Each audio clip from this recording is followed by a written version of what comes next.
Yeah, my opinion's much closer to Felix than Paula, but I'm gonna start with kind of a hot take.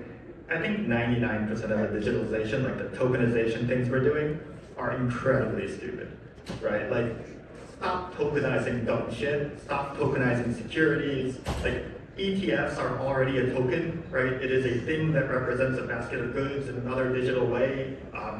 Doesn't really change anything to put it on blockchain versus on some centralized database somewhere.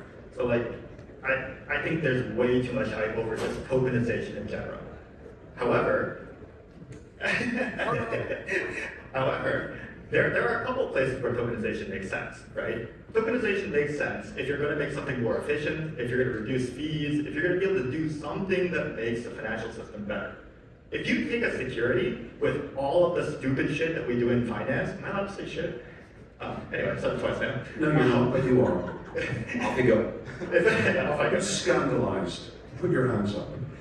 So if we do all the stupid shit we do in finance and then add another layer of risk, right? We add protocol risk and we add a layer of fees because of course the protocol maker has to take a fee. You've just made a really stupid fucking security.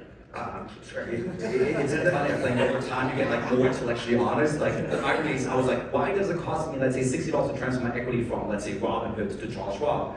Guess what? If I do a bridge transaction from like one change to another, it might cost me $200. So we got to do fees too. But there are things that we can do, right? If we look at asset-backed securities have tons of layers of service provider and banker and service provider and banker, where you're paying off probably 2 to 3% of your yield in these fees.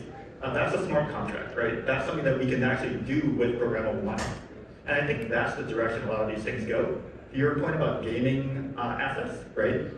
Digital assets are where you should be looking for these days, right? How many digital assets do you guys consume?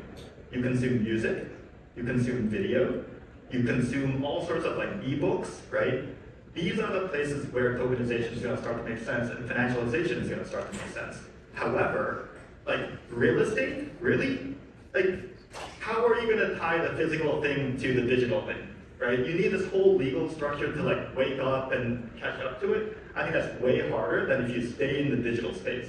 Like music royalties, I know people are working on that, and it's also a really hard problem, but that's much more natural as a tie-in for tokenization than physical assets, in my opinion. Well, Leo, only time will tell whether you're being a Luddite or whether you're actually just being healthily pragmatic. See.